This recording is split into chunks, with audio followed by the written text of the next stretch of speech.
And just like that, we are live. You're live.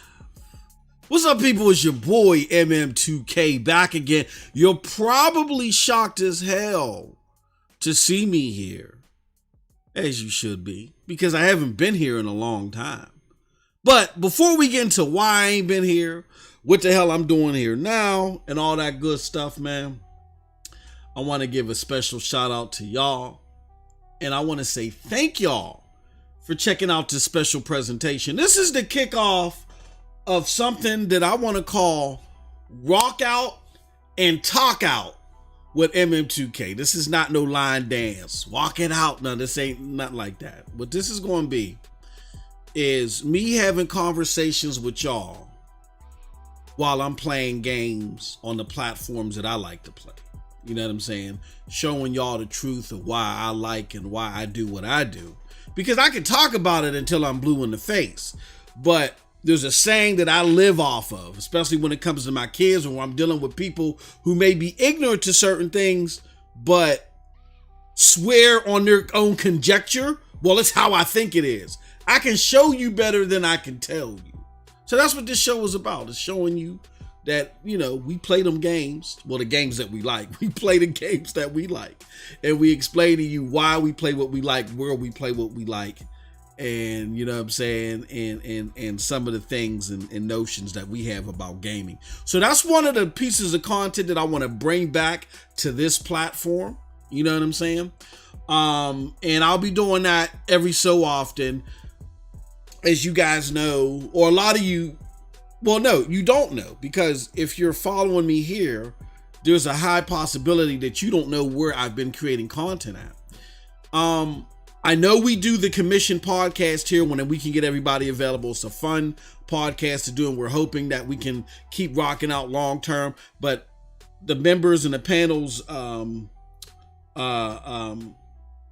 availability, a lot of times it's hard to get us all together. So when we get that opportunity again, we will be all together and we will do the commission podcast and we will rock out on Thursdays. You know what I'm saying? Do the damn thing. However, besides that, I might spur up a video here and there. And I was going to do that today because I had a lot of time on my hands that I normally didn't have. I caught up with a lot of gaming. I was doing some gaming outside of Madden. I've been addicted to Madden. And I've been playing that a lot, Madden 21. And so before I get into that, I got to give respects to my peoples. All right. First and foremost, you see on the screen, these is my peoples, the broadband bullies. Broadband bullies for life. Triple B. Go to the website broadbandbullies.com for some of the zaniest and craziest content out there. I was the subject matter of a show not too long ago because a lot of my brothers, they're daddy device warlords, as I call them, right? They ain't into the old cloud thing, or some of my brothers, they into the cloud only because Xbox says so, but they don't really indulge in it. So they're not critiqued on it. They, you know what I'm saying? They just do it either because the head of their favorite piece of plastic told them to love their version of it, or they're just not into it, right? And that's fine and dandy. So because I'm the complete opposite now as far as my gaming tastes are concerned, they did a quote unquote intervention for your brother. And it is hilarious. You got to check this out. It's called Moss what? Stadia Game Pass and stuff. And on top of the jokes and the antics, it was a real powerful discussion. Like, I'm going to keep it jiggy with y'all. A lot of people on the other side of where I'm at now, a lot of them are tech enthusiasts. They have their bagel and their cream cheese. You know what I'm saying? Like they're the mainstream type of gamers. And a lot of the stuff that we do here on the crumb side or whatever, they really don't indulge in. So often, even though I know what their likes are as that the type of audience that they are, I'll routinely say, look, check out Broadband Bullies. We tweet stuff. You know, at the end of every video, I give a link to the merch to all that stuff, because I want people to step outside of their box and try something new. And even though you might be the cream cheese bagel eating techie person, this might be something that you might enjoy. You know what I'm saying? Because I can fit into the cream cheese bagel elevator music type of, you know what I'm saying, mantra. But this stuff is hilarious to high hell, and it's the most entertaining conversations you can have around gaming that you're going to catch on YouTube. Like it doesn't get any better than Broadband Bullies. You know what I'm saying? So try different things, get outside your box and indulge in it. But even though I push that narrative over there, I get a lot of people that do say, "Oh man, I'm glad you're in it. I love that stuff." I get a lot of people to say, "Well, that's not my cup of tea." Da da da da da da. I'm more straightforward, you know, without the comedy and the entertainment factor. I just want my stuff plain vanilla. And that's fine. However, that particular episode, because I knew it was going to be hilarious, because when my brother Next Gen goes on his spills or when he's doing his interventions, some of the best stuff. I knew it was going to be hilarious, and I caught it later, but I sent a lot of people over there, and I was like, "No, check this out." You know, I was like, "He gonna do his." I said, and another reason why I wanted to do it too is because in that sector, honestly, there's a little tiff in different little communities within that cloud community, little tiff, and they like to throw around the word toxic a lot, and they don't understand what toxic is. I try to remind them all the time. You know, y'all don't know what toxic is, and sometimes y'all got to get a thicker skin. Like if y'all can't handle the type of stuff that you see on Broadband Bullies, you know what I'm saying? When Stadia and Amazon and when those things become mainstream years down the road, you guys won't make it. Or like what we're seeing now, as naysayers are starting to see that maybe Stadia isn't on its way out. We had GameIndustry.biz, who isn't Stadia's biggest fan, say that in an article today. They come to the realization, damn, we've been beating this drum and maybe we've been wrong. You know what I'm saying? When you see that happening, then the hate starts to churn up and they really start coming at the platform. You know what I'm saying? Or at the various cloud platforms. So you got to get a thick skin over that. You know what I mean? But I get they like what they like, and I'm not in the business of forcing people to like something they don't like. So for the people that this might not be your cup of tea, fine. But those people that generally it's not their cup of tea, even they came back to me and said, "Yo, I was just curious on what they were going to say about you, so I indulged." And yes, it was funny, but in the middle, they engaged in this conversation that just blew my mind. And normally, when you're dealing with general gamer conversations, they miss the mark on some of this later tech stuff. Like when they talk to cloud, they start regurgitating stuff about Kotaku and IGN, and it's all wrong, and I get turned off. But I actually listened to this content, and I was turned on. You know what I'm saying? Not type of way, but you know, I was engrossed in what they had to say. So if you're from that side and you haven't heard that podcast, it's a lot of funny stuff and check it out. But they get into a serious conversation, as my brothers do. We do it all the time. We do it behind the scenes. We do it on camera. There's more to, as my brother Z say, don't let the theatrics fool you. Check it out, broadbandbullies.com. Check out the content. They at the time that I'm recording this, they might even be going live right now. Like I recorded this in advance and I'm playing it later. But check out the content. Check it out. It's great stuff. Okay. With that said, also check us out on PNTS Network. Like I say, my brothers at the Broadband Bullies, they the hat to the back. You know what I'm saying? Do-rag. Do-rag entertainment. We the corduroys and the flannel shirts over at PNTS. No, we got a lot of great content over here as well. To complement the fantastic and superb content over at Broadband Bullies. Definitely check us out. We're getting a serious facelift and you guys will appreciate it. My brother Project Storm chopping up videos all the time. We got a lot of great podcasts. We got Yang Meets Yang of Gaming. We got the Stadia Stream Connect podcast, SML podcast, Revolutionary Storm podcast, and then we got the Commission podcast that is going to be returning. Definitely, you're going to want to check all this stuff out. Great, fantastic content. Don't miss it. Come on over to pntsnetwork.com and check it out for yourself. All right. With that all said, let's get into the game. Let's do this. Let's play some Stadia. Let's play. And y'all gotta excuse me. I got the squeaky chair on. I don't feel like sitting in the gamer chair. You know what I'm saying? Because the gamer chair just isn't as comfortable as the squeaky chair. So I gotta be honest. I didn't go all out getting my gamer chair, so it just ain't as comfortable as the squeaky chair.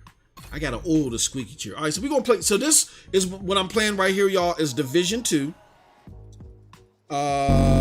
And let's do this. We're playing Division 2, and this is on Stadia. Okay. Ooh. Oh, they got a Hollywood Day #4 new challenges available. This is on Stadia. So for those of you that are not familiar, Stadia is a cloud platform. And it is a platform to where this game is being streamed from Stadia's data centers and is being streamed to my web browser at the moment. But at times, I can't play via a dongle, a CCU, Chromecast Ultra, or Google TV, or really any Android TV capable dongle, or anything that has a Chrome web browser now due to the wonders of technology called PWA, Progressive Web App. So what Stadia's done is they've taken the ability to play the games, to stream games on any Chromium-based browser. So that's Chromium Edge, the Chrome Canary. If it's installed on a device, you can play Stadia on it. And this technology is great. This is really the best technology out here as far as games. Oh.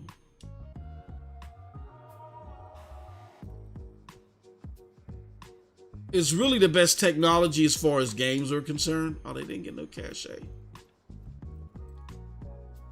If something's wrong. New projects in the dark zone. Oh, what did it say? Vendor? You got something. Ooh, quiet roar. What is this? A high-end machine gun. Swap speed. Can I compare it? That one looks nice. Oh, it got more bang than my oh, switch weapon.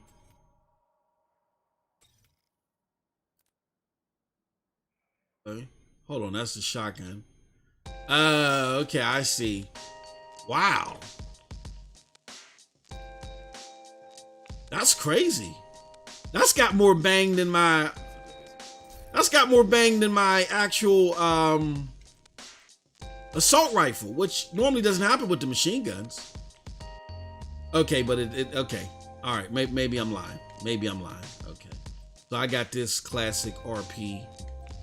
I got a couple of weapons here that really I don't want. Let me see here. This classic RPK 74.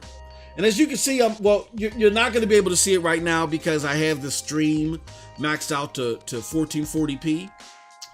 I wish you could see me that I have it out, that you can play this in 4K. I wish you could see this game in 4K.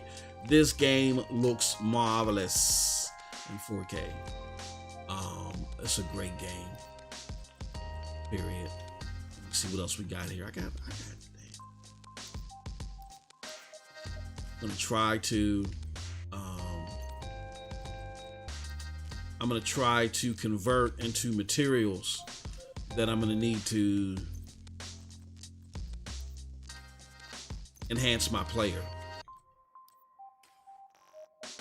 Y'all probably missed my last stream, which was a hell of a stream. Optimization cache. Hey.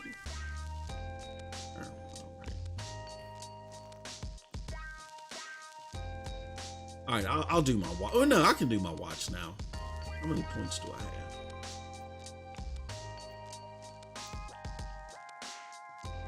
6. Headshot damage, critical hit chance. Let's do some critical hit chance. Firm. It's been a while. It's been a while. Skill repair. Now, I don't really repair. So, all right. What else we got going on here? Scavenging. I really don't need anything all like that. Oh, yeah, let's do that. Ammo capacity. I need that. Jesus, that's at 3. Okay, and then I'm surprised that's all I have left. Is just 1. With all the damage I've been doing, total armor, hazard protection, explosive resistance. Let's hook that up. All right. Surprised that's all I got is 1 per category. I should have more. Credits, claim reward. All right, so now what I'm gonna do is I'm gonna merge this, and as you can see, this is 60 frames per second, a smooth 60 frames per second, that is, too. I just love this game. Let me do something real quick though, because let's see here. You guys can't see it, but because of my HDR monitor, I'm getting a little bit of screen tearing because I was messing with something. So let me fix something. If it'll let me get in. Okay. Change that. Get rid of that scaling. Yeah. Okay, come on. Let's get rid of this scaling. And while we're doing this, so let me talk to y'all. So I'm playing this on Stadia. So a lot of y'all may be saying, yeah, that's scale. Yeah, we're gonna have to leave that off. I was experimenting with some stuff. Apply. Okay. Yeah, we're gonna have to leave that scaling off because it doesn't bode well for this particular game. Because I'm playing on a browser, I have the opportunity to go into my Nividia settings and change some things. And for some games it enhances it, so some games it doesn't. So for this game, it just didn't work well. Some of the things I was trying to do. All right, so optimization. Recalibration library. Okay. Let's see here. Oh, I get it. Okay, optimization, rifle. Oh no. What the hell? I'm confused now. I'm confused. Oh, I see what they did.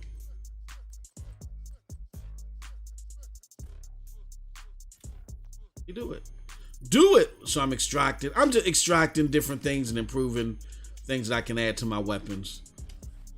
Do it. Trust me, we're about to go get into some firefights, y'all. But yeah, I'm playing on Google Stadia. And to access Google Stadia, all you got to do is go to stadia.com and sign up. You can play on the devices that you already own, and you can use the controllers. Like, I normally use my Xbox controller when I'm playing on my PC for Stadia. I want to get another Stadia controller because I love the way the Stadia controller feels. It's a great design. But you know, I got so many different outputs of where I can play Stadia at. Like, I got a Chromecast Ultra, I got a Google TV device, and of course I can play it on my PC. So I decided to leave my Stadia controller with I'll leave it downstairs, and I just use my Xbox controller here. Let's go to the map. Where can we go? There's a main mission. What is this? Oh, that's the time thing. They ain't gonna deal with that. Let's go to this main mission right here. Is that a main mission? Supplies available. It doesn't tell you. Oh, control point. All right, let's go to this main mission. The hyena defector has alerted us that they recovered something from the wreckage of Air Force One. The hyenas have been keeping in the vault of the World Bank. Whatever they stole must be important if they're going to this much trouble. Our informant tells us that one of the hyenas. Let me get out this way. Codes to the vault. Oh, I know. Get in, get the codes, open the vault, and get back. How the hell I get out of here? Stop confusing. Stop confusing it in me. Okay, so a lot of you may be confused because you're probably thinking to yourself, hold on, isn't Stadia dead? And you probably heard that a billion times over. That Stadia is dead. That the platform is useless. The platform plays bad. As you can see right here, ain't none of that true. But y'all probably heard that a dozen times over. You've heard it from sources that you trust, that normally you get your gaming news from, right? Let me try something else. That you get a lot of your gaming news from, right? They told you this stuff. So why wouldn't you believe them? Why would they lie about Stadia? I thought the same thing too. So let me explain to you what my journey with Stadia has been. We'll change a couple more things. My journey with Stadia has been 7.1. I don't know if the film grain, if I even care about that. We'll see. I'll change this back to 71. Ignore film grain. Let's hit OK. All kudos. Excuse me. So when I heard about Stadia, I heard about it around the same time that everybody else did. And okay, I think we're good there. I heard about it around the same time that everybody else did. And what everybody else heard was, okay, I don't know if that was the film grain that made it look better. Let's try it. Let's add the film grain back.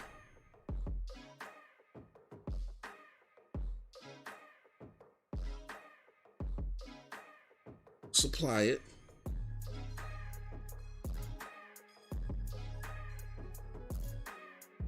Okay, come on. Come on. I'm sorry. I'm messing with stuff. I should have done this beforehand. All right, let's see if that works now. I was just getting some tearing. You guys can't see it. There we go. Okay. That's better. Well, no. Now, okay. So it was the ignore the film grain that is. All right, I'll fix that later.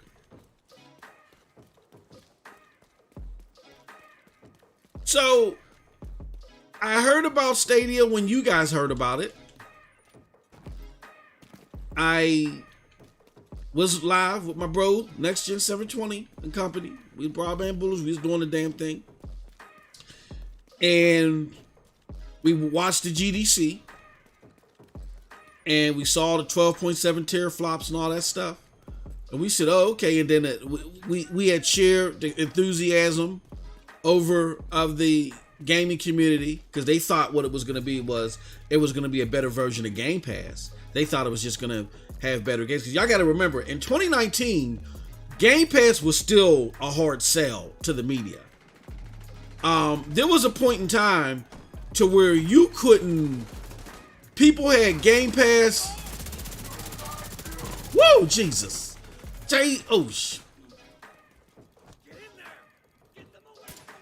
Game Pass was still a hard sell to people. They didn't like the games that was in there. And making Xbox games available day one didn't help. I think my desktop audio might be too loud. No, it ain't. Okay.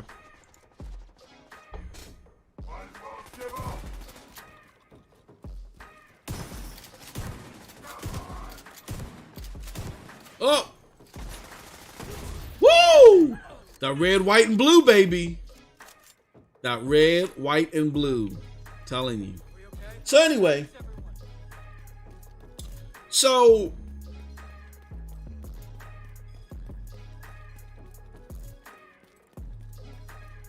people were mad at Microsoft. They were tired of them. They were like, Microsoft will never get it together. Game Pass is just crap. And people know Google has a lot of money, so they said, you know, this tech is probably, this thing is going to play smooth. If anybody knows how to do it, Google knows how to do it, and they're going to make a better Game Pass. And I get the logic behind it, because everybody was thinking, why is Stadia coming out now unless they're going to do Game Pass? Like, they can't be. Nobody imagined. Says whoever's posted in the old CEO's office will have a key card that should give you access to the vault. Nobody imagined that Stadia would be creating its own platform. Right? Nobody had that thought at all. That Stadia, or not that they weren't having, but it wouldn't be beyond a rental service. At its heart, they just imagined that they were going to do Game Pass, which was a good idea, better than Microsoft. An idea that people could get around. It's just that the content was lackluster.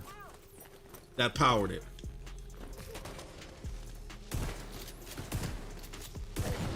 Woo! That red, white, and blue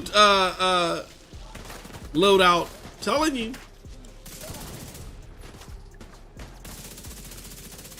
So the media was ultra positive about Stadia. Oh, thank you. Whoa, wowzers! Stadia was ultra positive. I mean, the media was ultra positive about Stadia. You could tell I'm rusty. Either that or no, I think they increased the difficulty of these mugs. Gee, yeah, they did.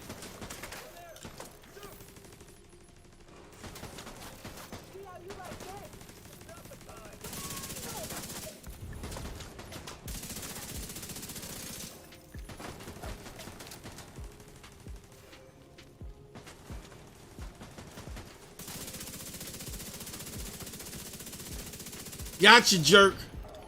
Yeah, they increase. Oh, you might see MM2K embarrass himself this stream. I mean, I'm King Division. I'm King Division. Ain't don't nobody throw down in a division like me. I'm gonna take that crown. I'm gonna run with it. But when they have these little campaigns and stuff, it does get tough. All right. Anyway, so shoot. So back to the subject matter at hand. That's what everybody was thinking. They didn't think that Stadia would be trying to create a console. Ooh, come on. Rogue Stinger Hive detected.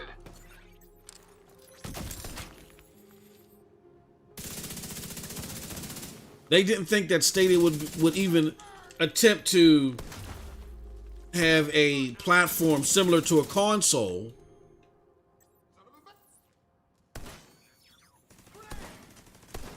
Woo!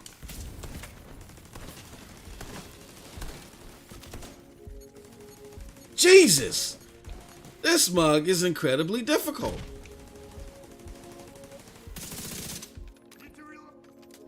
Oh, shoot.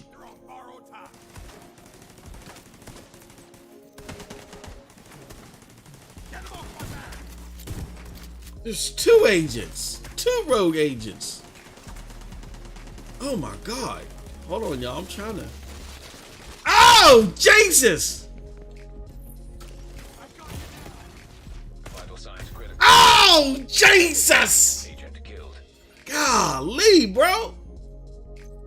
They got me. I haven't died in this game. Oh, you son of a bitch. I haven't died in this game in a long time. I'm angry now. It's been several months since I've died in this game.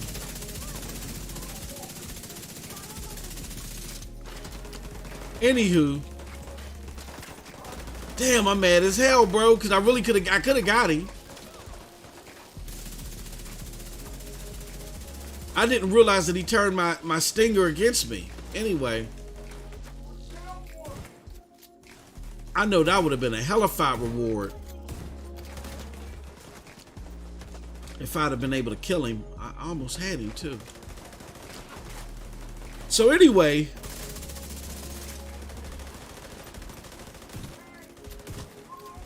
come on. Yeah, they I don't want to say they nerfed. They OP'd these mugs. That's what the term I'm looking for. They OP'd the heck out of these mugs.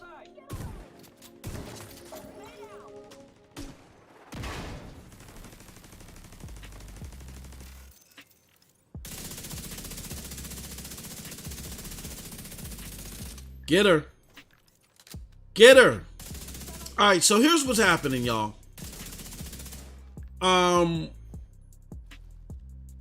With the whole Stadia thing and how it's gotten to the point to where it's being hated. Because the same people that you see now that were praising the prospects of Stadia are now upset and they're angry at its existence. And you got to ask yourself why. Well, they thought it was going to be a Game Pass. That's what they thought. They thought for a low price, you were going to get the best games out there, extremely cheap price. And that was the business model. And that isn't the business model. It's basically giving you the console business model. See, a lot of people say it's confusing. It's confusing. It's not confusing. It's something that is a business model we've been adapted to for Lord knows how long. It's the console business model. It's just a console business model with a cloud platform. And people say, well, I want to own my games. Meanwhile, we're seeing PS5 digitals and SS and Xbox Series S's selling out in places. So that's DRM. And just because you're storing something locally doesn't mean that you own it. You know what I'm saying? Like when the DRM activates, I don't care if you got it stored locally or vocally, you can't use it. So Stadia just basically said, well, we got DRM too, but we're not going to charge you to store it locally.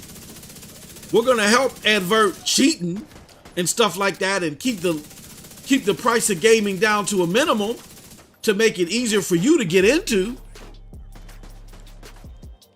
Because there are a subsect of people that do want to get into gaming, but they can't afford to do it. Or because of waiting in lines or waiting on installs, it becomes too inconvenient. Like for me, I know for a fact, if I wanted to stream something for 45 minutes, and I only had 45 minutes at my disposal, you can forget it. Gotta wait for a download. Gotta,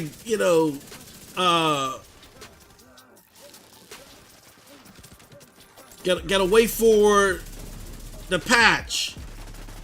Gotta make sure that my codecs and my bobex is all right. And all that stuff, especially if I'm on PC. I gotta make sure that the streaming portion of it is okay. The frames, is it dropping frames because there's too much going on natively? I ain't gotta worry about that with Stadia. So that's what makes Stadia so great.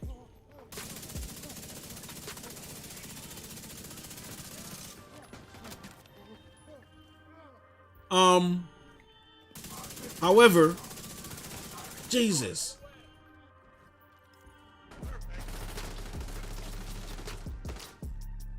These mugs. I've been playing so much Outriders that I keep hitting B. Oh, Jesus!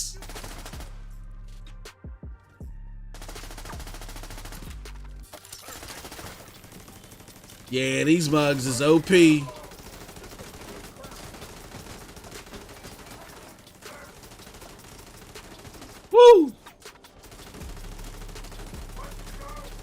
I needed that. Oh, yes, get him.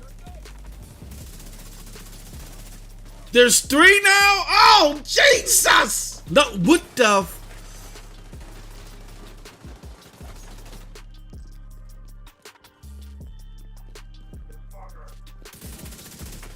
This mug ain't got no energy taken down, bruh.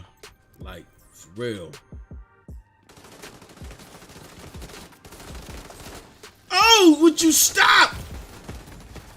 Serious trauma detected. I'm gonna die before he. Ooh! Jesus, if I can just get rid of 1. Okay. Oh.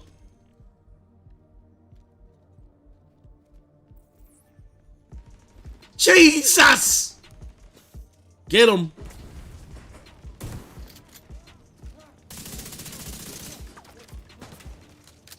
All right, so now I think I can, well, no. Now I can actually talk. All right, so you fast forward, and again, everybody thought this, not because this is what Stadia told them, but everybody thought this because they failed to ask questions. They didn't understand what these companies were doing with in relations and what they were trying to accomplish with cloud technology. So they didn't understand the setup, the building of the AI and the machine learning. Like, this was the data collection phase, as you got a lot of people have heard me say. They didn't understand that because they didn't do the research. They just made assumptions. They said, hold on, we know what Google's going to do. And they sold that to the masses. And when what they said and what they sold to the masses didn't pan out, because nobody asked questions, what ended up happening was, Looks like that key card is the one here's what Google did, which was to their detriment as well, but it just shows you how bonehead the mainstream media, gaming media is. So nobody asked what Google was doing. They just assumed that it was going to be Game Pass 2.0, right? Google sees all of this anticipation and they carry it into GDC. Nobody's asking them tough questions. They carry it into GDC and then they open pre-orders, right? And then after the pre-orders are open and people make their pre-order choices, people start asking, well, hold on. What is your model? Like, what is Stadia Pro? Is every game available on Stadia Pro for $10.99 or subscription price? Or, you know, are you guys going to do some a la carte sales? Like, what's going on? And Stadia said, oh, no. Stadia Pro is just our version of PS Plus and Xbox Live Gold. No, you got to buy these games. Or certain games you're going to have to buy if you want them. And everybody went ape nuts. Woo! Oh, we got some good stuff there. Because they didn't ask the tough questions. And now you got to remember too, that was an era where everybody was making predictions. Xbox is going to do this. PlayStation is doing it. They just, everybody wanted to be super geniuses and make predictions on who was going to win NPDs, who was going to make what decision, who was buying what. Everybody wanted to be the grand predictor.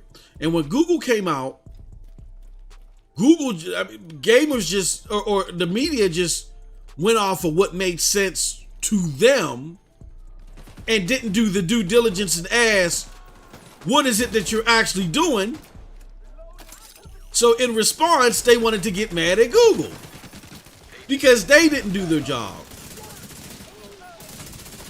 So you got to remember the times that we're talking about here as far as what was going on, what people thought, and honestly, as well, the lack of transparency that Google showed in the heart of this letting people's imaginations run wild with what Google Pro was actually offering, Immediate medical assistance needed. instead of them saying, oh no, up front, no, no, no, no. This is what Google Pro is. So then, because everybody looks stupid, they're mad at Google. And I'm not saying they shouldn't have been mad at any point in juncture, but the majority of the miscommunication and the confusion was because the media didn't do its job. It didn't ask the tough questions up front. They were so used to piling on Xbox, and they were so disappointed with Xbox, and they wanted to predict what was going to happen with Xbox or what was going to happen to any surrounding entity, that they didn't do their job and they didn't ask the tough questions. And what Google did is they took that to their advantage, opened up pre-orders off of people's misconceptions about what was being offered, and said, well, we'll deal with the fallout later, not realizing that the fallout would Jesus Christ.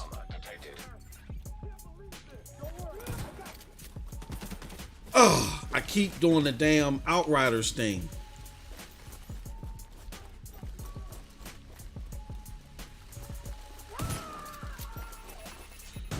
Woo! Oh my God! How many times I gotta hit this mug with the shotgun? Jesus Christ! Yeah, they OP'd these mugs. I haven't died multiple times in a Stadia in a Division play session in forever. All right, anyway.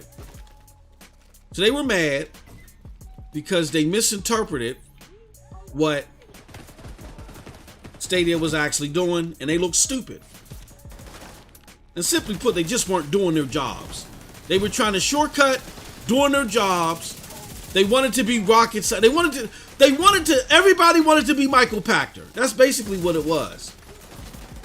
Make these wild and bold predictions and cross your fingers and hope they came true, because as they came true, people will write articles on you and say, oh, well, this person is an insider. This person is a genius. And that's just the kick that we were on in 2019. Everybody wanted to be Michael Pachter and double down on wild assumptions.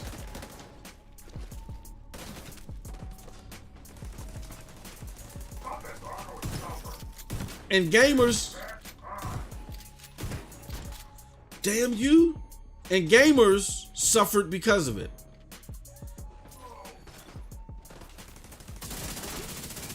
So, once somebody actually asked, well, what is Stadia Pro? And we found out what it was.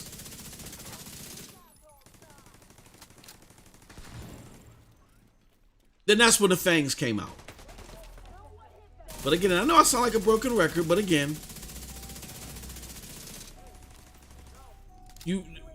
Stadia definitely deserves blame because they knew what people were thinking, and they just used that to let people's imaginations run wild, and they didn't clarify.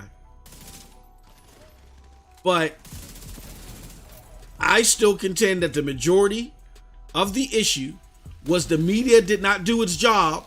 They were running wild. Everybody wanted to become Pachter and make these wild assumptions. And when they were made to look dumb,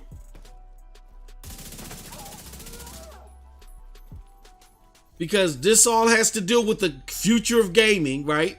Think about it. You understand the psychology behind a lot of the stupid stuff that people say.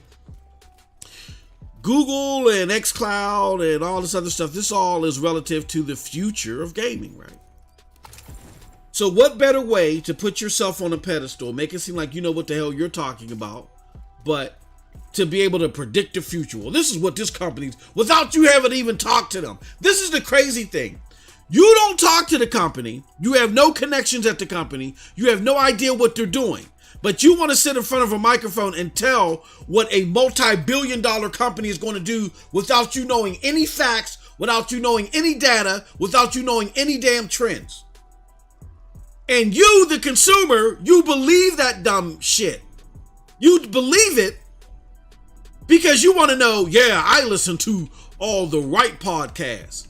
Not using your sense and thinking, if this podcaster could predict shit like that, wouldn't they be doing it themselves and becoming a billionaire, you know what I'm saying, or a multimillionaire, or would they be invested in these companies? Well, if they knew what each of these companies would be doing in advance, and who would be the successful ones and who would be the failures, why aren't they successful and rich? You never thought about that?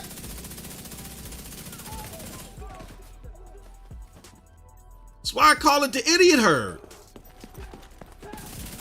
It's the blind leading the blind. So anyway,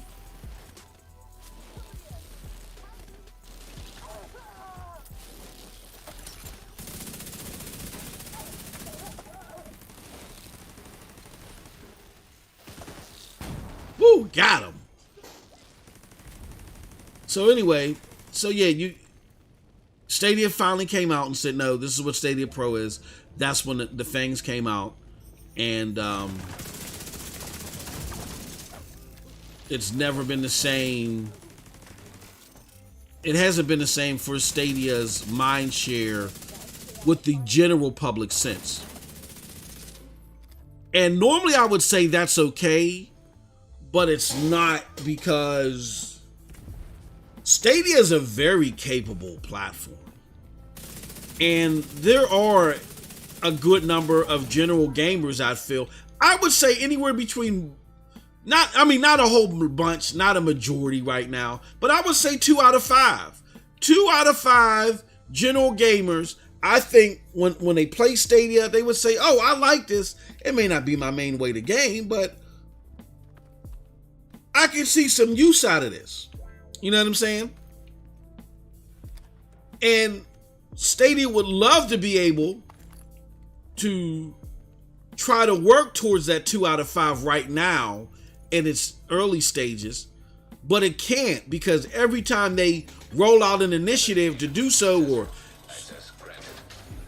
create some type of improvement that would increase that mind share, the media comes out with its fangs again, and they spit venom all over whatever it is that they try, and it doesn't make it fruitful for anybody to try to touch the platform. You see what I'm saying? So Stadia is basically hamstrung as far as trying to make any serious inroads until that trend stops. Or until gamers become smarter, and don't hold your breath on that. You know what I'm saying? With that being said, it's a very capable platform. And they also know, they're not idiots, they also know, let me see, Hook, Isaac. They also know that gaming is not going to be something that automatically converts over to cloud gaming overnight. They know that. How do they know that? Because the entities themselves have said so. Now, a lot of people argue with me and they say, well, Stadia has said that cloud gaming is the future, and Xbox has said it, and you don't need a box, so they're looking to get rid of these boxes overnight. They want to become the future, meaning they want to be tomorrow today, right? And again, because of the mainstream sources that you listen to, and the fact that they don't do the research, all they're trying to do now is be variations of Michael Pachter. Have a little bit of information here, a little bit of data here, outdated, whatever, non-connected, non-central data, and make wild and bold predictions and hope that they land some or score some. Because if they land or score the latest prediction, then you'll follow them. You'll follow whatever they do. You'll click on their YouTube channel, their website, whatever the case may be, because that's the golden lottery ticket. when it comes to content creation now. Make a bold, wild prediction. Cross your fingers, twinkle your eyes, click your toes. And if it comes to fruition, you're in, right? Well, that falseness, that farce that you've been told about cloud gaming, let me show you the actuality behind it. You know how we do. Let me show you something. Okay. So,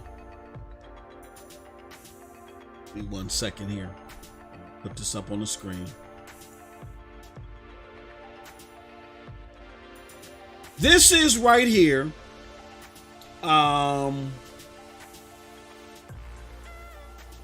This is an interview that Richard Ledbetter of Digital Foundry done with Maj Bakar and Phil Harrison. Let me make this a little bit bigger. Back in, you can see that. Can you see that? Can you see that? March 21st, 2019. And it's called The Big Interview, Phil Harrison, Maj Bakar on Google Stadia, How a Global Megacorp Aims to Change Gaming Forever.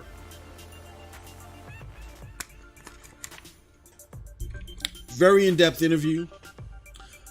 Me and my co-host of various things on PNTS Network. Shout out to Project Storm. Check him out on YouTube. Great content. And he plays everything. We covered this interview in length. It's a very long interview. And again, that's March of 2019, several months before Stadia release. So Richard Ledbetter, and there's a lot of great information on there to help you understand what Google's mind state is on Stadia and why they're not looking to take over right now. And despite the media's ire towards them right now, it doesn't matter. It doesn't affect their long-term plans. They would love to speed it up, but they can't. They're hamstrung to the atypical course of cloud gaming because of the media. Now, if there was anybody that could speed it up because they have the capabilities, it would be Stadia. Now, who would be able to boost its popularity the fastest? It would be Xbox, because Xbox is a more popular brand. But once you get past the smoke and mirrors of Xbox's popularity and you actually try to play xCloud, you soon understand this is not something that I can indulge in regularly like I can my Xbox or other dedicated devices. So this isn't it. Stadia is the opposite. You can play Stadia and not know that you're playing a cloud gaming platform. It feels like a dedicated device platform. It looks like a dedicated device platform. Is it a 1v1 match versus the Series X and the PlayStation 5? No. But if I had to give a ranking to the PlayStation 5 and the Xbox Series X as far as next generation capabilities versus what Stadia can do, I would give the Xbox Series X and the PlayStation 5 a 10.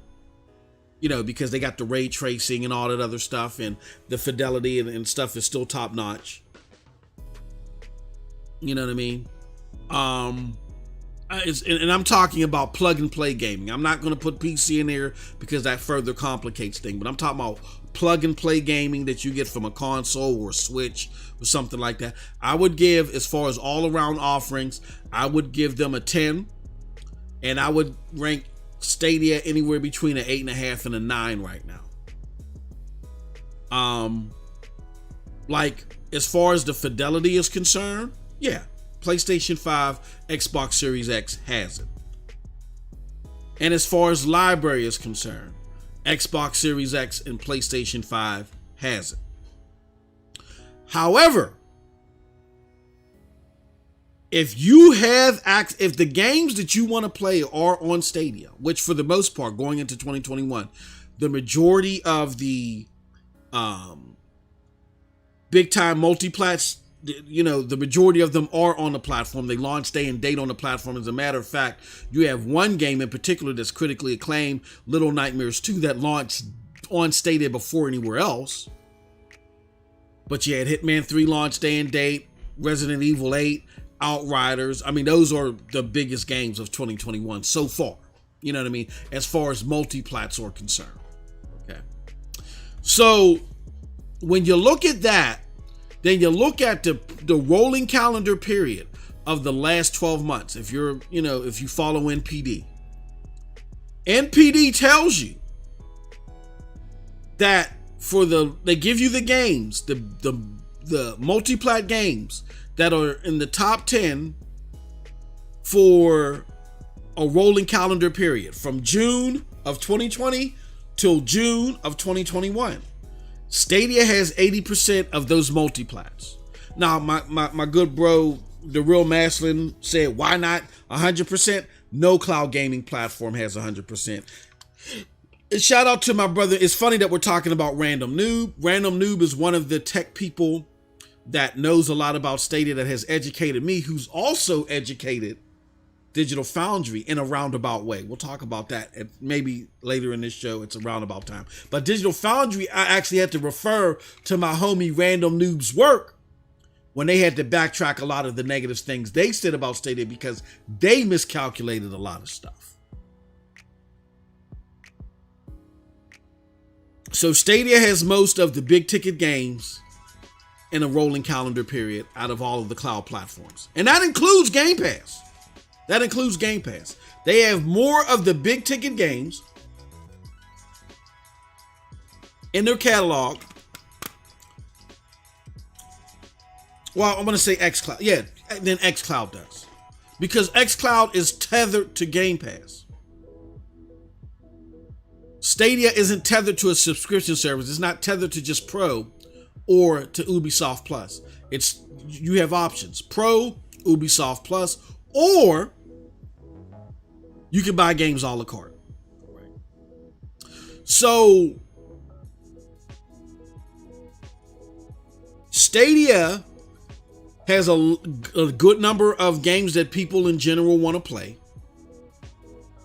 And they have the best way to play them. Because even though the Xbox Series X and the PlayStation 5, I give them a 10 as far as plug and play gaming. And I give Stadia anywhere between an 8.5 and a 9 and closer to a 9. Stadia has convenience, meaning I ain't got to download anything. I ain't got to wait for patches.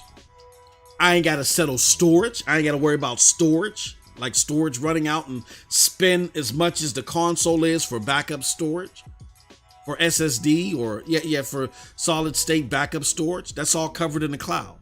I ain't never got to worry about storage when it comes to Stadia. But here's the kicker. Not only does it have its own cloud-based features like State Share, Stream Connect, the click-to-play links, and other stuff like that, but what Stadia does is that same great fidelity. If I'm at my TV, like how you're at your TV with your Xbox and your PlayStation, if I'm at my TV, I simply can hit a button on my phone, hit a button on my tablet, hit a button on my laptop, hit a button on another TV. And within seconds, that game is transferred to that device with the same great fidelity, depending upon the screen, and the same great frames per second and performance that I played on my TV. You can't say that about xCloud. And you can't even say that about PlayStation Now. The valley between PlayStation Now and PlayStation 5, the valley between Xbox Series X and xCloud is wide. I buy one game, and no matter what device I play it on, it plays fantastic anywhere. Anywhere. And that's why, even though I give them a 10, Stadia is still very close, 8.5 to a 9, depending upon what you think of the library. But here's the thing. This is just Stadia 1.0. On my show or over at Stadia Dosage News, the platform that my show is on, we've talked to devs, we've talked to engineers, we've talked to people in the know. We've even written an article on broadbandbullies.com. So check that out. Just click Stadia and you'll find it. Where we talk about the fact that there's a Gen 2.0, as they call it, coming to the platform. That includes ray tracing, 8K, 120 frames per second. Shout out to our friends at Mantis Games, developers that help Larian Studios co-develop the Divinity games. The Larian Studios behind Baldur's Gate 3 and the Divinity games, they help co-develop some of those games. They were on our show. And they've seen the 4K 120 with the ray tracing. They've seen it. They said it's there. It's just up to Google to when they're going to release it. And Google has the technology to release it. They have the best tech. They've been working to co-produce the codecs that, despite the hardware, the reason why the Xbox Series X server blades don't make xCloud all that much more better as people expected is the balance of the codec, the latency, the performance, all that stuff that you're not aware of. To you, it sounds crazy because you only know about dedicated device gaming. You don't understand the intricacies of cloud gaming. And I get it because I had to spend 18 months learning it too. But my suggestion to you is don't sit here with these mainstream publications that are ignorant and is just feeding and regurgitating to you their ignorance. Be in the know. Understand why cloud gaming is going to be the future, so you're not lost in the sauce. Because a lot of you sound like the way that you sounded in 2013. We're going to kill DRM. DRM can't go. DRM is going to destroy gaming. And 8 years later, you're running out in droves to buy PlayStation 5 digitals and Xbox Series S's. The same people.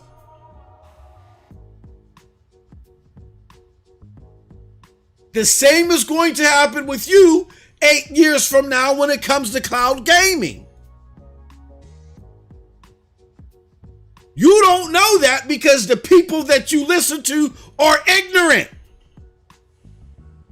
There's no other way to parse it. I was ignorant.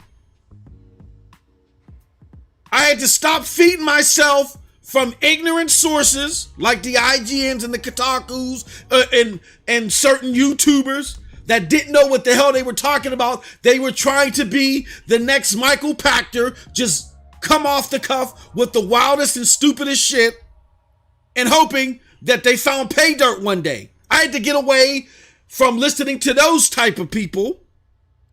And I had to say, well, you know what? I'm a babe in understanding all this. I got to grow. So I went to where the knowledge was at. I talked to the developers. I talked to the engineers that were familiar with it, the people that were doing the research on cloud gaming properly. Not pivoting from daddy device gaming and just using that experience. You set yourself wrong when you do that.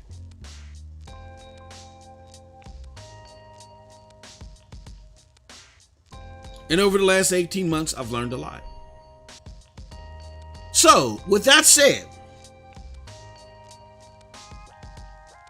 let's go back to the article that I wanted to pull up here. So again, Richard Ledbetter sat down with them in March of 2019, several months, about 9 months to be exact, 8 months before the launch of Stadia.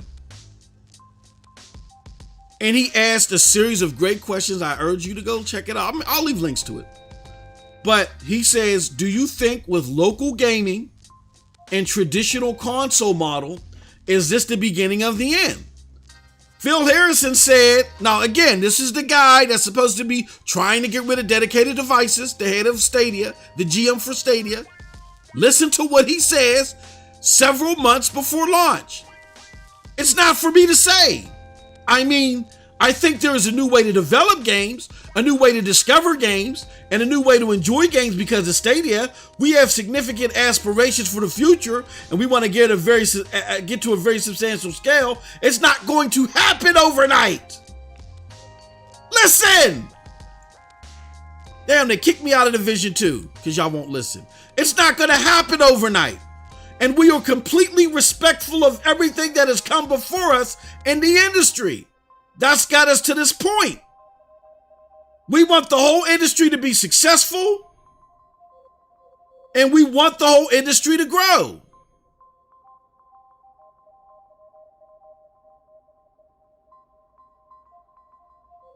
Are those the words of somebody who, at launch, is trying to get rid of dedicated device gaming?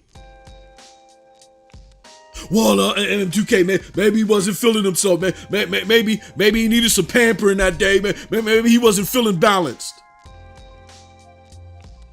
My tab crashed. Look at that. They trying to stop your boy. That's okay, because we're going to go on to the next one. Now, let me show you something. This is a snippet that I took from an interview a couple of months later from the head of games at Stadia. His name is Jack Buser. See, y'all don't even know who these people are. Y'all may know who Phil Harrison is because y'all made a meme out of him, but y'all don't know who Jack Buser is.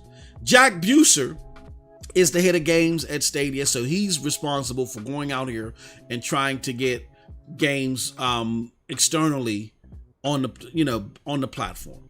You know what I'm saying? And working out deals with the developers and publishers to get these games over here. So Jack Buser, in a separate interview a few months later, was asked, how do you convince an audience that's already built up a games library, friendships online, to shift over to your platform as opposed to ones they have spent 10 or more years growing up? Now, again, the assertion of that question is, you're coming in at the end of a generation. People have already built up their library. So, now they're like playing Ghost of Tsushima and all these other games. And why would they stop playing that and come over to Stadia suddenly? The assertion is, Stadia's expectancy is, y'all got to come over suddenly. I've already showed you where Phil Harrison said this is not going to happen overnight. Here's what Jack Buser had to say in regards to that question. Now, there's a lot of stuff that he says, but I want to get to the meat and potatoes. He says, that same device that you're using certainly has better and more rich game experience. He's talking about your console, your PC that the question was in regard to you converting from. He admits the same device you are using certainly has better and more rich game experiences. That will take time to play out because gamers will have to realize, oh my gosh, Stadia has improved so much from years ago. I can't believe I'm still using the same screen, but that's the third piece. So in other words, this is a marathon, not a sprint. We're not expecting at launch for the world to convert over.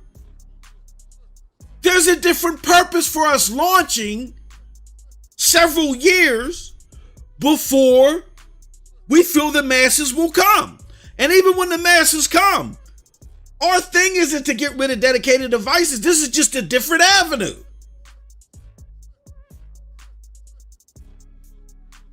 What is that all about? What am I bibble babbling about? Here goes an article from NASDAQ that breaks it down for you. How cloud computing is changing the world of games and gaming. Here goes an excerpt that tells it all for you. While cloud gaming, and this is from NASDAQ. This ain't from Mom and Them's Chicken Shack down the street. It's from NASDAQ, mind you.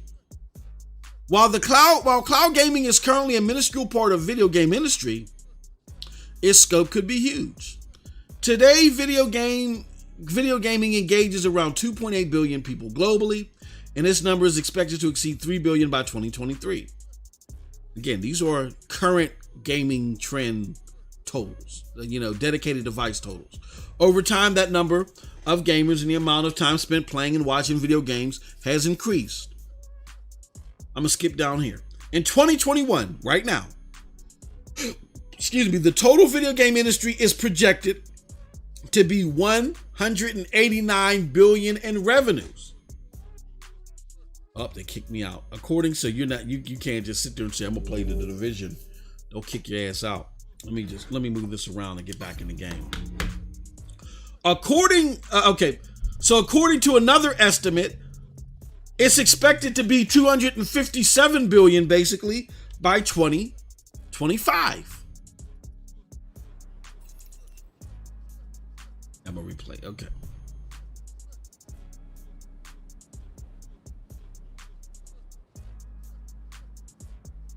So that's the video game industry right now. The PlayStation 5, the Xboxes, mobile, all that stuff, the traditional ways of gaming.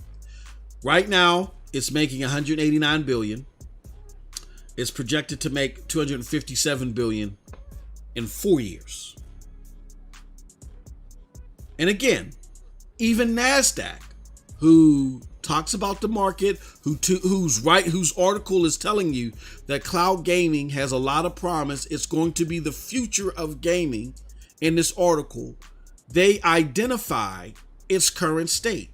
It says while cloud gaming is a minuscule part of the video game industry, its scope could be huge one day. And so first they tell you about, whoa, shoot. Oh God. They tell you where dedicated device gaming is. Jesus. Oh God. I've never died so much in my life. All right, we're going to respond back at the base.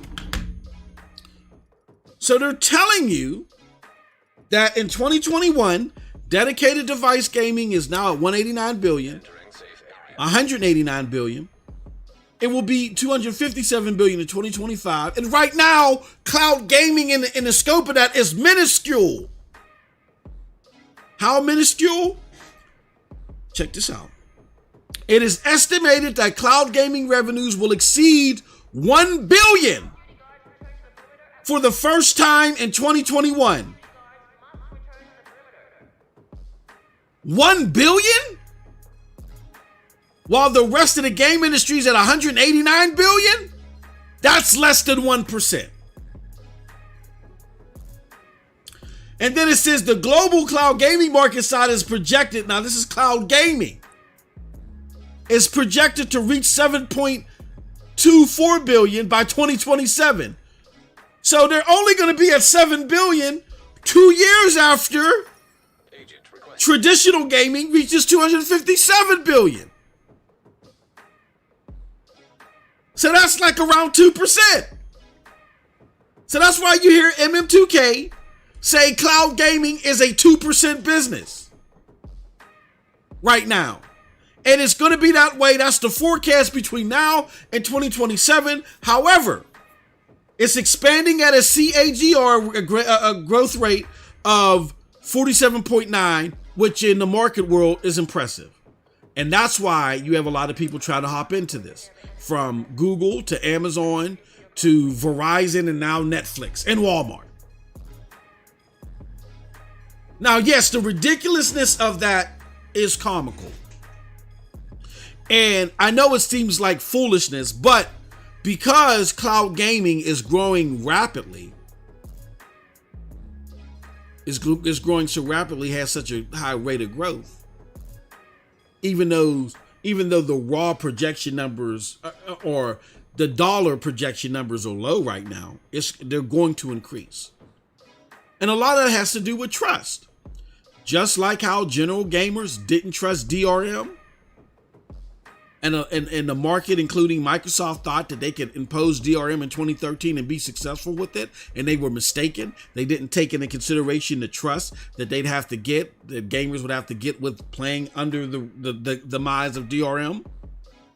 That now analysts and people in the industry have become wiser. They realize something like this with the gaming community is going to have to take time to grow on them. It's taken the game community about 8 years to finally start getting into DRM. Now, 8 years later, you're starting to see in certain sectors DRM sales or digital sales, period, overcoming physical sales in certain areas. And then 8 years later, you may start seeing cloud gaming sales start to have that boost as well. But when they say overnight, these game entities know that it's not going to be a year, 2 years, maybe even 3 years. Stadia has the tech, but they got to build the relationships with the clients to get the games. Xbox has the value factor for games, but they're behind the wheel as it relates to Stadia's tech. You're not going to really start seeing cloud gaming really make significant noise. Not necessarily be popular as far as saturation, but you're not going to see cloud gaming make significant noise until like 2023. Because these platforms have to 1v1 start matching or outperforming all of the major litmuses, games and performance. They got to have both these dedicated devices. And you're not going to start seeing that happen until 2023. And I said start. It's not going to be across the board, everyone. Boom, boom, boom, boom, boom, boom. But the ones with the most advanced tech, you'll start seeing those progress in 2023. To where it's really like, oh my gosh, okay, I bought this $500 console, and now this cloud platform, which is Stadia or might even be Amazon Luna, is really outdoing in a lot of figures. But you still gotta win over trust. You still gotta win over trust. That's gonna take some years, just like it took years with DRM. Okay? So stop listening to the people that are getting you all riled up. They're getting you riled up for no good reason because they're ignorant and they don't know what they're talking about. And a lot of them are upset because their predictions on Google and what Google was going to do was to be their Michael Pachter way into rubbing the face of Xbox in the sand and them getting accolades for predicting the future. And they wanted those accolades without doing their damn homework. You can only predict the future at a skilled level when you do research. When you just go off of past notions and don't do any research over current trends,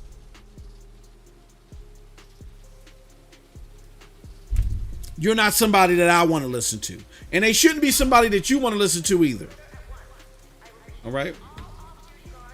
So with that said, I just wanted to make sure that everybody understood what was going on with cloud gaming right now and why y'all got it all wrong.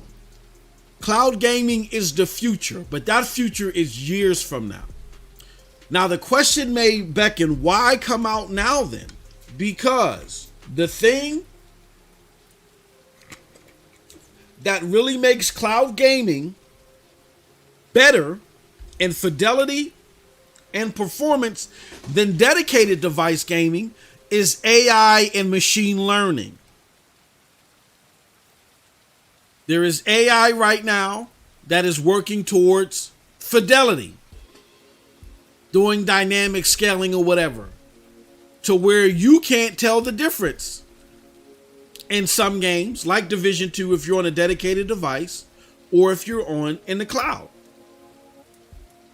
And it's only going to get better as more people play more games. An example of that is, I think I can start getting back into this game now. An example of that is when Stadia. Can I fast travel there? An example of that is when Stadia came out in beta, and they released Project Stream. Remember that? Which Assassin's Creed Odyssey. You could play it for up to 4 to 5 months. You just had to sign up for the beta and get access. Well, once you played that, and some people were impressed. I was moderately impressed. I wasn't too impressed with Project Stream because it didn't work that well for me. I had limitations with my internet, and I didn't feel that Project Stream did much better than GFN. I was testing out GFN at the time heavily, and I didn't think Project Stream was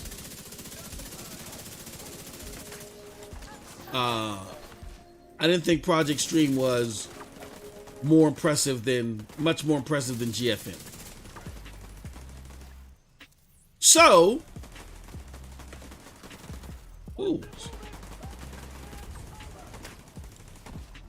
So what ended up happening was, off of that data, Jesus Christ, who is shooting me? Off that data from Project Stream, Stadia was able to get, that sniper over there. Stadia was able to get 24,000 hours of gameplay. Because they got 24,000 hours of gameplay off that stream, they were then able to take the technology of Stadia and make it go from 1080 60 to up to 4K 60. Just off of that 24,000 hours of gameplay. Right? Impressive. You made that happen. All of y'all that tested out Project Stream. Y'all made that possible. Now, if they were able to do that with 24,000 hours of gameplay with just one game from random entrants, just imagine what they're going to do now that people invested in the platform. They bought it. We're playing all these games. I'm playing the Division. People are playing stuff. Just imagine what they're going to be able to do down the road. Now, they are more capable. Believe you me, they are. But certain technologies have to get more efficient and better before they can completely, battle Xbox and PlayStation. One of which is the codecs. The codecs that allows Stadia to give you the great fidelity that you're seeing here, while keeping your bandwidth at a reasonable rate, is dependent upon the codec. When Stadia launched, it primarily was running off the H.264 codec, which is a very bloated codec, and it's not efficient in bandwidth. But over time, they were able to upgrade to the VP9 codec and utilize the VP9 codec, which made fidelity even better, which made 4K on the web browser possible. And it's smooth. You can't tell that you're on a, you know what I'm saying? You can't tell that you're on a dedicated device opposed to the cloud. So there's the underlying tech that's in the servers, and then there's the codecs. Here, let me switch this back.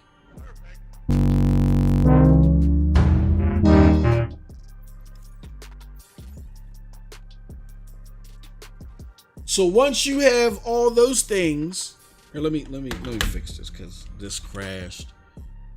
I'm gonna just close these tabs.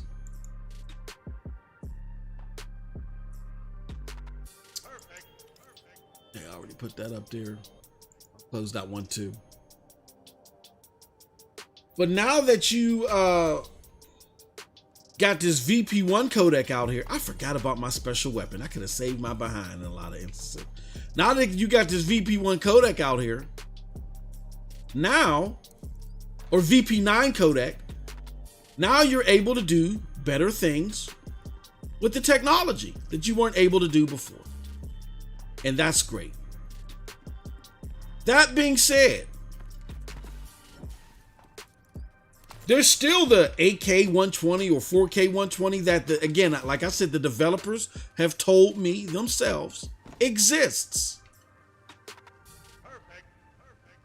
How do we ensure that we allow 4K 120 on more games, smooth, greater fidelity? How do we ensure that? We got to convert over to a new codec called the AV1 codec. The AV1 codec, the codec that Google is working on in tandem with Apple, I believe, is the codec that's going to make the 8K streaming possible. That is going to make the 120 hertz streaming possible for Stadia. PNTS's own Project Storm is testing out the AV1 codec as we speak. He does it daily. If you want to check him out, testing out that codec and how well things look with implementation of that codec, whether it's streaming, whether, you know, whatever the case may be, visit him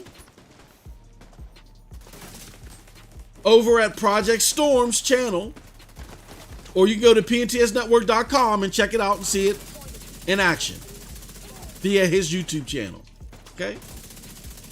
But understand what is required for all this stuff to occur and why. Again, it's a marathon, not a sprint for Stadia and for all the cloud platforms, because the AI and machine learning has to get built to a level to where the bandwidth, the balance, the fidelity, all that stuff works in tandem and gives you a great experience. And you don't get there unless you do what Stadia and GFN has done. You got to put the product out there first and have people play it. And in Stadia's case, because you're trying to implement 8K 120 before everybody else, Jesus Christ. You gotta have a retail product out there. You gotta launch it out there. Even though you don't have Call of Duty yet, even though you don't have Fortnite yet, you still gotta put it out there. Because you have enough under the hood as far as games are concerned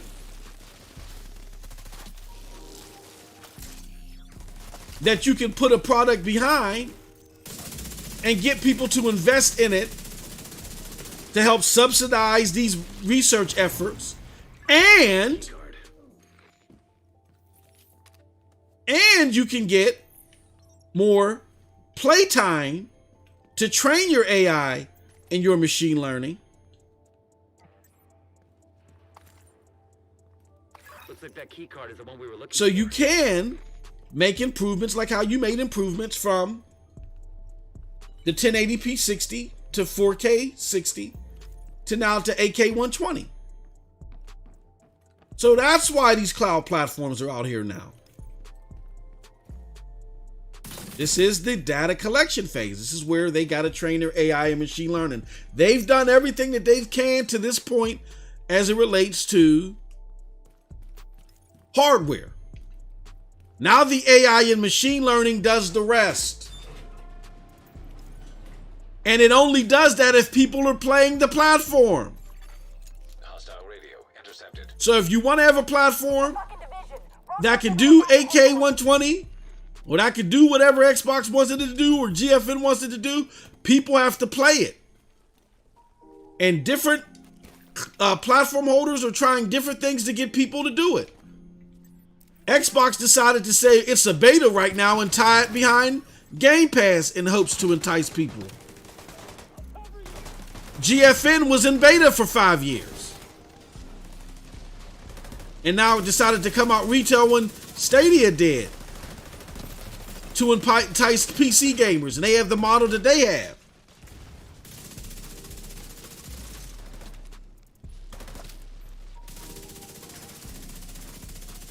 And Amazon's doing what they're doing.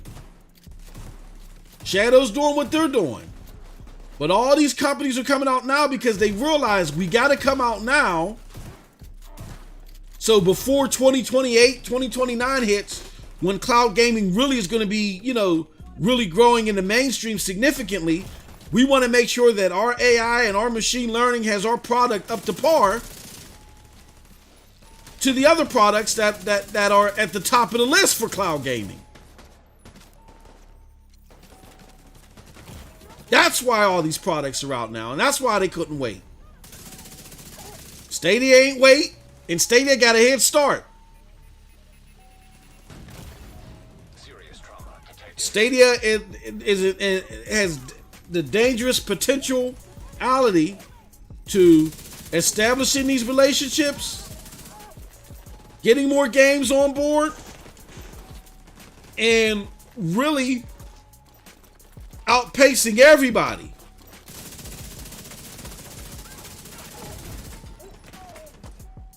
As it relates to cloud gaming. So when everybody saw what Stadia's tech was capable of, and now that everybody sees what Stadia and that Stadia's coming out, they couldn't wait. GFN couldn't wait. Amazon couldn't wait. Xbox couldn't wait. That's why Xbox put that letter out there that basically said, oh no, we got to get it together now. They saw what Stadia was able to do with Project Stream. They were nervous. Believe you me, they were nervous. They saw what Stadia was able to do with Project Stream. And they said, oh my God, if they were able to just take the 24,000 hours of Project Stream and now do 4K 60, up to 4K 60, we're well behind that. We're still stuck on 720. And to give themselves a boost, Xbox had to go hire Rainway so they could do 1080 60 in the cloud. Y'all don't understand what's going on here. And that's because the people that you listen to don't understand. This is not a marathon. This is not a sprint. This is a marathon. Nobody's looking to come out with a cloud gaming platform and it being the best platform, or it being the creme de la creme of gaming altogether at launch. This is all a building phase for all of them. Now, if somebody bucks these projected trends, if somebody can buck these projected trends, then yeah, they'll take it. That's what Stadia tried to do. Stadia was like, holy cow, we're getting all these accolades. Like, our projection is it's going to take years, but if we're getting all these accolades because people were impressed with Project Stream, then holy cow.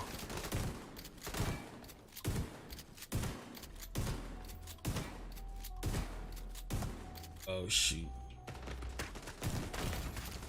Vital signs critical.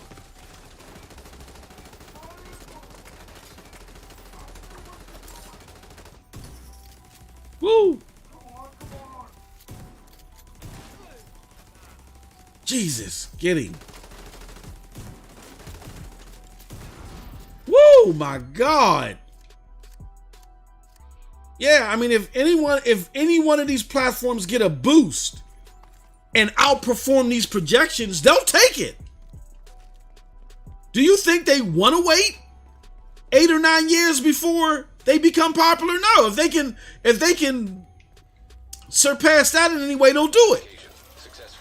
And that's what Stadia was trying to do when they let y'all run wild and talk about, well, it's going to be this, it's going to be that. Intercepted.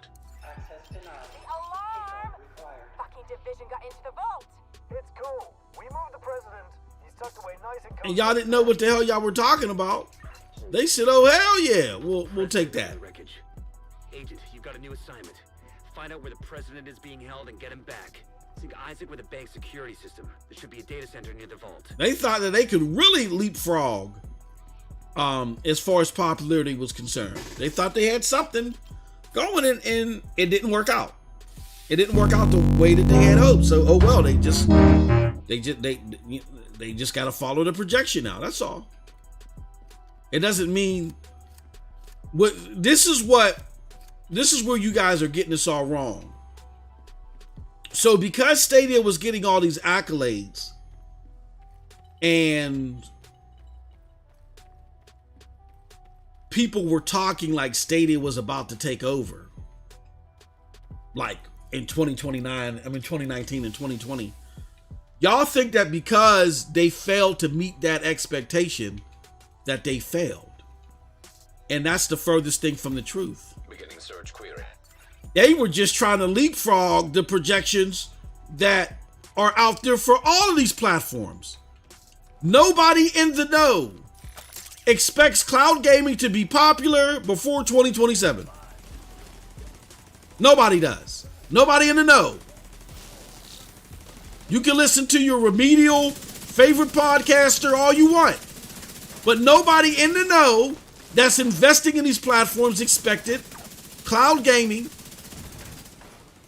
to be successful as far as being a major part of gaming, rather, before 2027. Nobody does. That's why Phil says what he says, oh, cloud gaming is just good when you're away from home. That's why GFN said what they said. They said something similar. That's why Jack Buser and Phil Harrison said what they said in their interviews, because they know it's going to take time. Y'all were fed misinformation from a bunch of Pactor wannabes, and now y'all erroneously feel like cloud gaming is a bust. It's the future. I'm sorry, it's not a bust. The only thing that is a bust are those Pactor wannabe cloud content creators.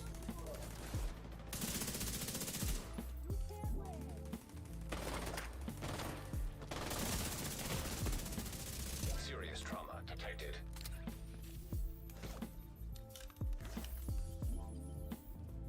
Because once it's discovered that cloud gaming is here to stay, it's in a building phase right now. Finished. Subject located. It's President Ellis. I'll have a helicopter on standby to extract him. Allow lockdown procedure initiated. That doesn't sound good.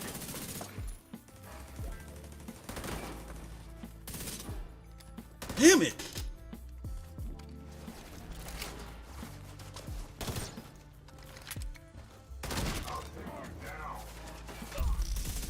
Got him.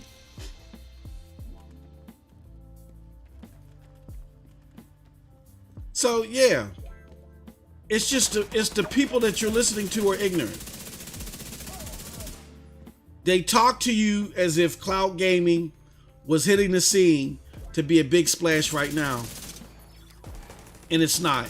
I mean, Isaac, do you have a way out of the vault? you can't blame them for trying to leapfrog these projections, but they knew what they were getting into Okay, let me see. If you can punch through the west wall, there's a when they got into this. position. They knew Shot, but it's the only one we got. they knew that this would be a 7, 8, maybe 9 year wait before they really see some big return back on being involved here. But they know if they stick it out and they create a great base and built a platform from a great base, that they're really going to be rewarded. They know that. So they're not going anywhere. They're going to keep plugging at this thing. But you can't blame them for trying to leapfrog these projections. Xbox did it with getting y'all excited for the Xbox Series X server blades. Stadia did it with everybody talking about that. Everybody first fancying Google and then not because they didn't ask the tough questions. They all are trying to do it. Isaac, plot a path to the president's location. Highlighting most expedient route. Son of But a bitch, they, actually. Thanks, Isaac.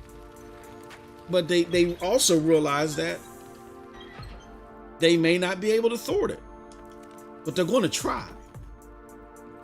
If they get a big boost from something, if the right article is written, or if the popular game plays well and attracts a lot of people, hence, we're seeing Rainbow Six Siege content creators come and say, look, we love this platform because it lacks the cheating that we're seeing elsewhere. Hey, y'all, let's all play on Stadia. All you need is a few of those and the right article, the right content creator, and you're golden. Now, the question is it going to come before the projections or after the projections? But the AI, like Google, Microsoft, and mainly Google and Amazon, and I'll throw Microsoft, but they have the war chest to stay in this however long they need to. That's not the problem for them.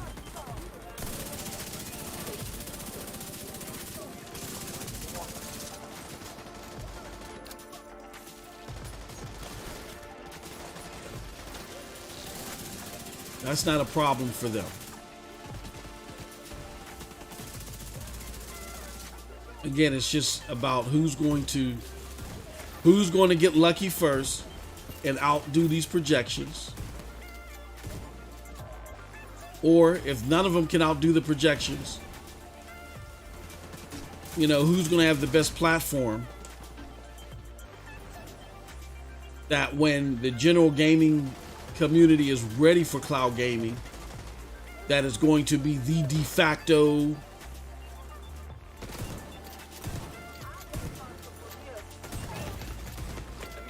Oh, Jesus! Agent killed. I keep dying because I'm playing Outriders and I keep hitting double B instead of double A to dodge.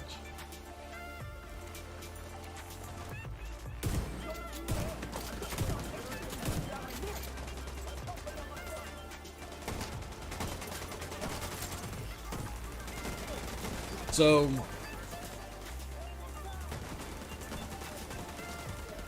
that's why I say you guys have it all wrong when it comes to cloud gaming, because you do. The success of any of these platforms isn't infringed upon how they're accepted mainstream wise now. This is the building phase. They had to come out now. They got to train their AI and their machine learning. But when it comes down to it, son of a chicken. But when it comes down to it,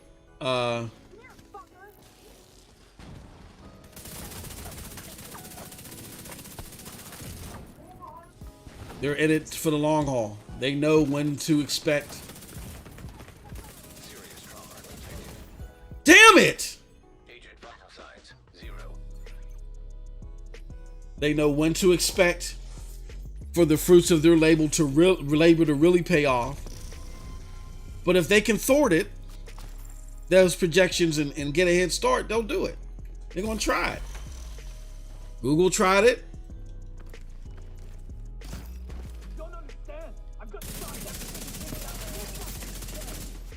Google tried it. Xbox tried it. Didn't work for them. You know what I'm saying? So now they may have gotten a card that sent them back 3 spaces, but kept them on the path where they originally thought they got a big boost. But again, they're fine. They're steady along in the projections, especially Stadia. Stadia had 200% growth in a 12-month span. They're fine.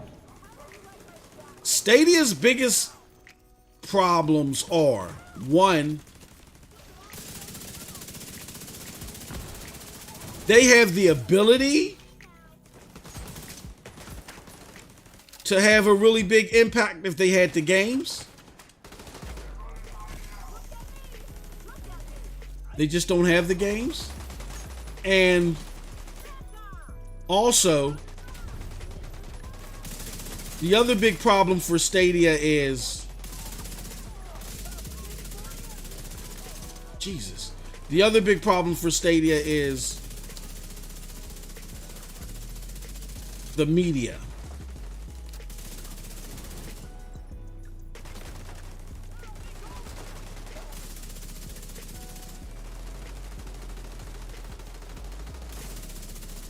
Because the media is so hell-bent on Stadia not succeeding, it being considered a failure, it going away, that Give him an earpiece and get him on comms.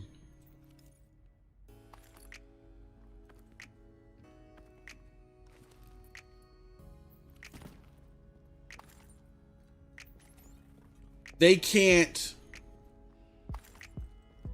they can't get any momentum to try to again thwart these projections. But the positive thing for Stadia is that they don't have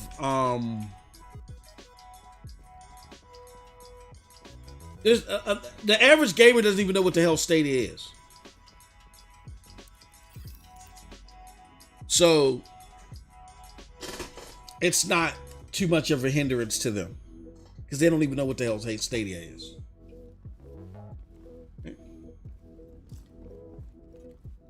Come on, let's go.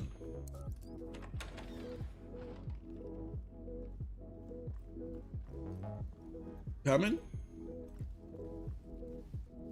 And because the average gamer doesn't know what the hell Stadia is, despite all this negative press, it hasn't completely soured its potential saturation of gamers. So that's why Stadia lays low. They lay low.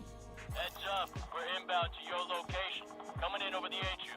Keep your heads down. We're gonna make a hole.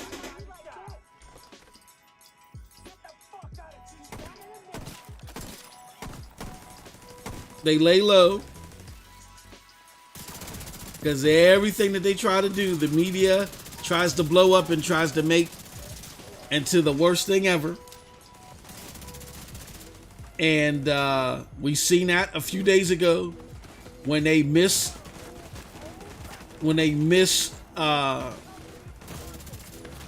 assessed. Holy shoot. Medical assistance needed. God damn it! When they improperly assessed what the new announcement for Stadia Pro meant. I mean, it was just so weird to see that. But again, that's what Stadia has to deal with. That people lie so much about what they're trying to do.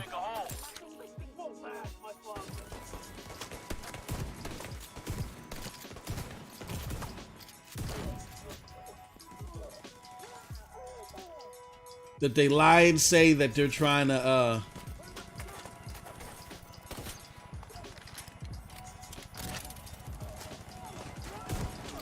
They lie and say that Stadia is trying to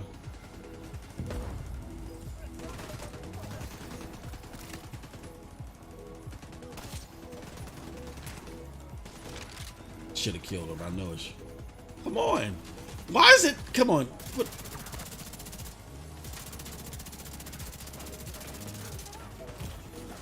Jesus.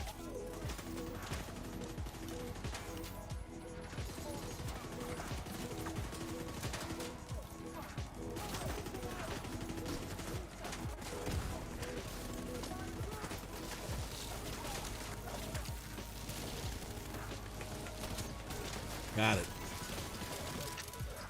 Jesus Christ.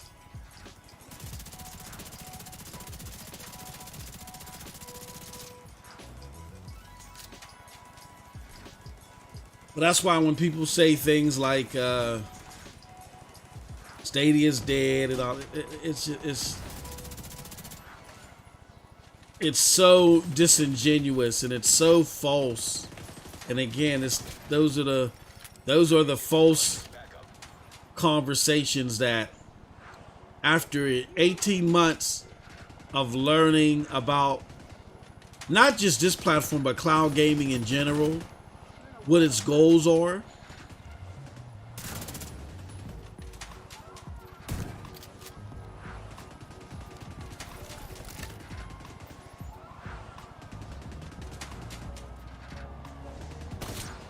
damn it. Keep missing this guy. Got him. All right, get him. Get him. Go ahead, get on. Get on.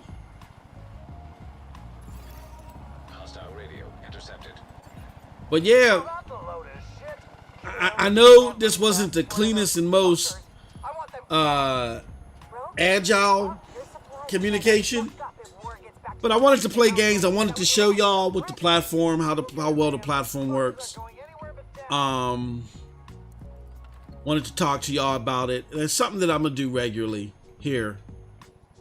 And oh my God, I think this is that one level. Yeah. Oh, I don't think we're gonna finish this. Might not finish this one. Yeah, I might not finish this one. This was really the hardest boss fight I've had on this game.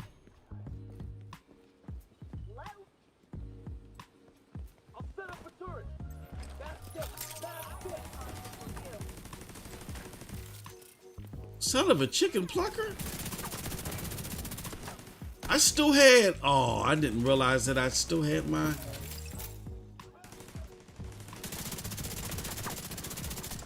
hit him.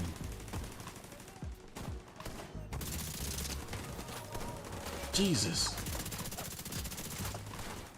Can I reach them? I hope I can.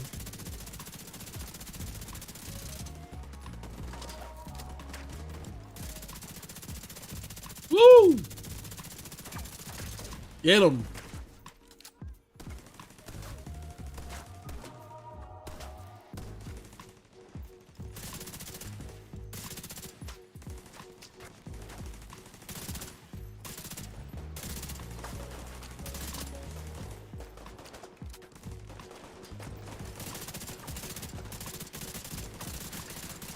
Get him, that red, white, and blue. Get him, baby.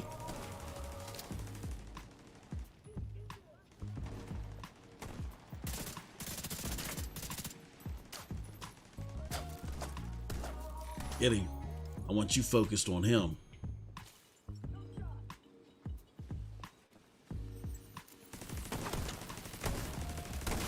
Oh, I gotta stop doing that. Get him. Yeah! Got him just in time for that. So you can't do all this stuff. You can't do these precision shots with lag. You talk about all this lag. It just doesn't exist.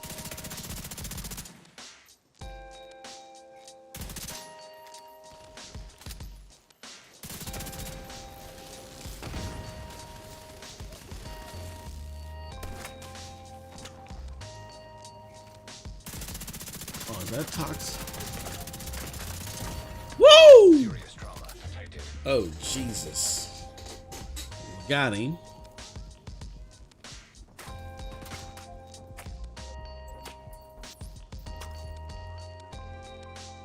There we go. Oh, yeah.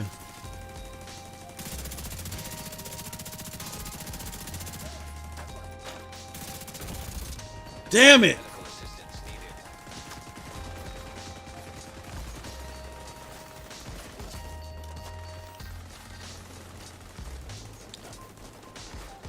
I have no more grenades.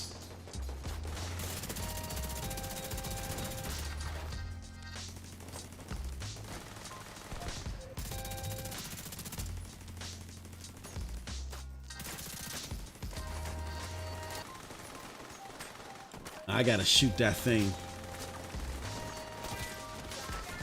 Oh, yeah, thank you. Thank you, Jesus.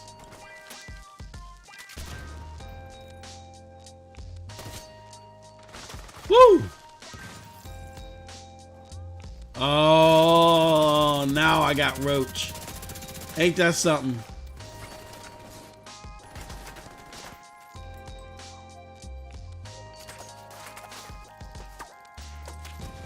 No. Oh, I stayed doing that. Damn you, Outriders. It's all Outriders' fault.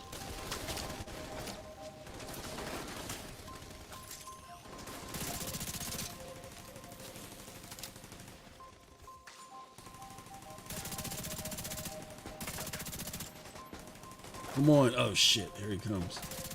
God damn it.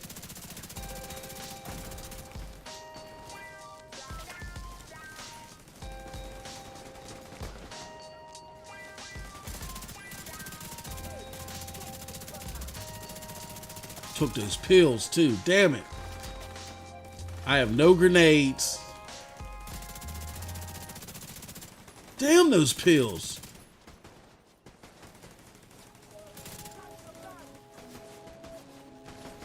Long as he ain't coming up here.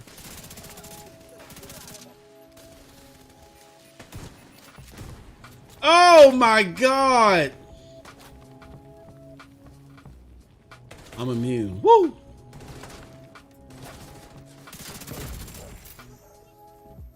Shit.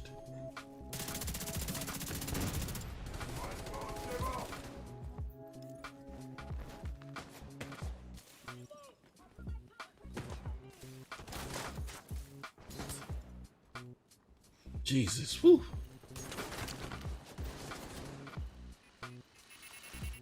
Oh God. Who was? Oh no. I got distracted by my phone.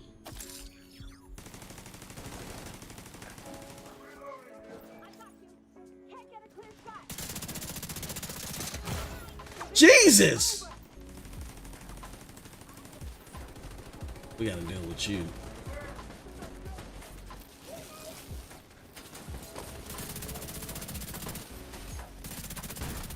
Thank you.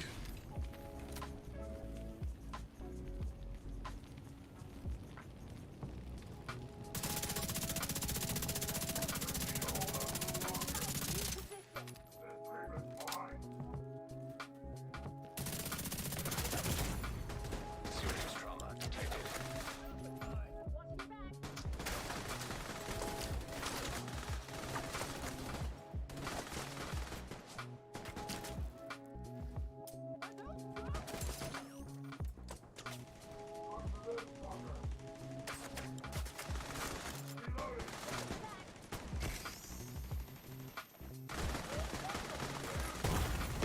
Vital signs critical. Woo! I had to take that risk because I need.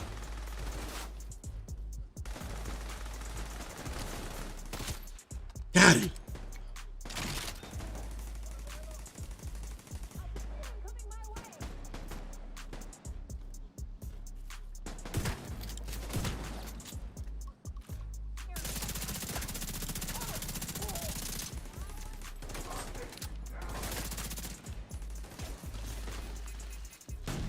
Oh, Jesus.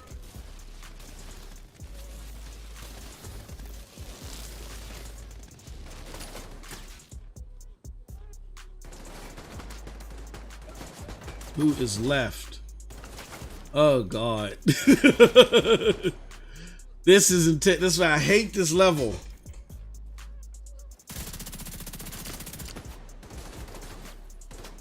I hate it.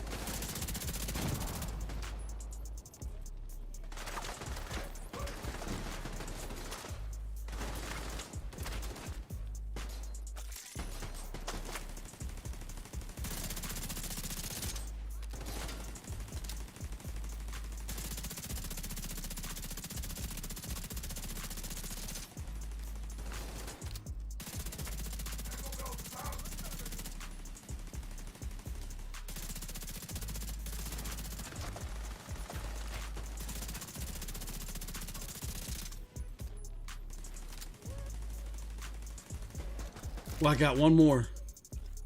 I want her.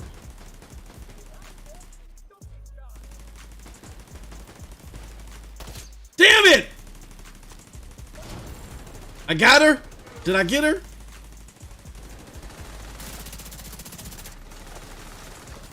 Got him. I got him. She's all that's left.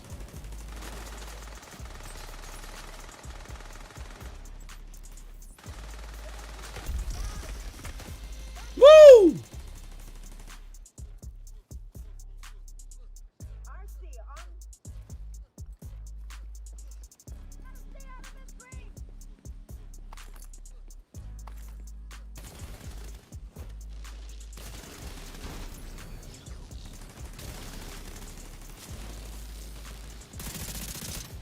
Oh, come on. Woo! My God. That was pure bred insanity. Oh my God. Oh my God.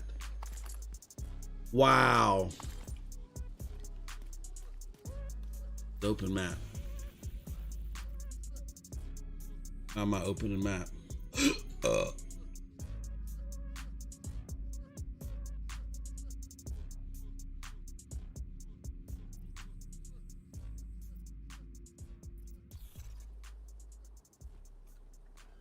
Oh my God.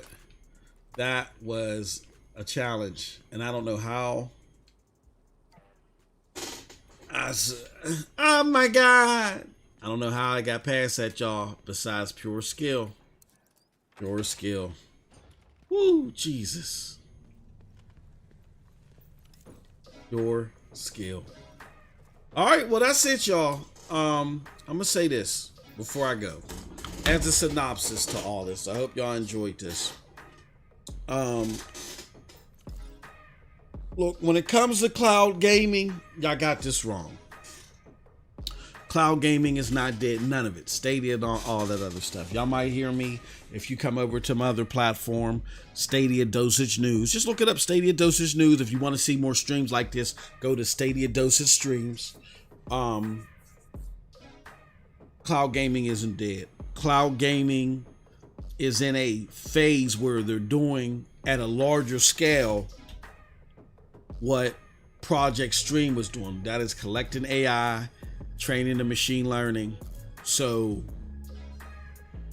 8-9 years from now, it can be a way to game that's just as good, if not better, all the way around as console gaming in a lot of regards, in the main litmuses.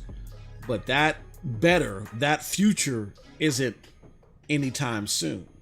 It isn't in a year or 2 or 3. Like I said, in like 7, 8, 9 years, gonna take a lot of AI machine learning. Now, again, if gamers, now there are benefits to cloud gaming. The no downloads, the convenience, the not having to worry about disk space allocation, and the ease of use and all that other stuff. And if they can find a way to attract a lot of mainstream gamers because of what they can offer right now, they're going to try to take advantage of that. We've seen that with Xbox. We've seen that with Google. It didn't work for them, but they're going to try it.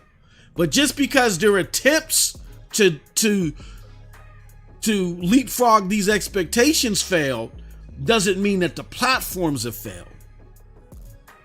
These platforms know that they have 8 or 9 years to build these platforms up before they are ready for the mainstream. And you can't blame them for trying. So it is what it is. But everything that you understand about cloud gaming is wrong. I've showed y'all on playing. Hopefully we went over enough data for y'all to understand why. And until next time, y'all have a wonderful, wonderful gaming day. Peace. Oh, and check us out, Stadia Dosage Streams, Stadia Dosage News. Peace.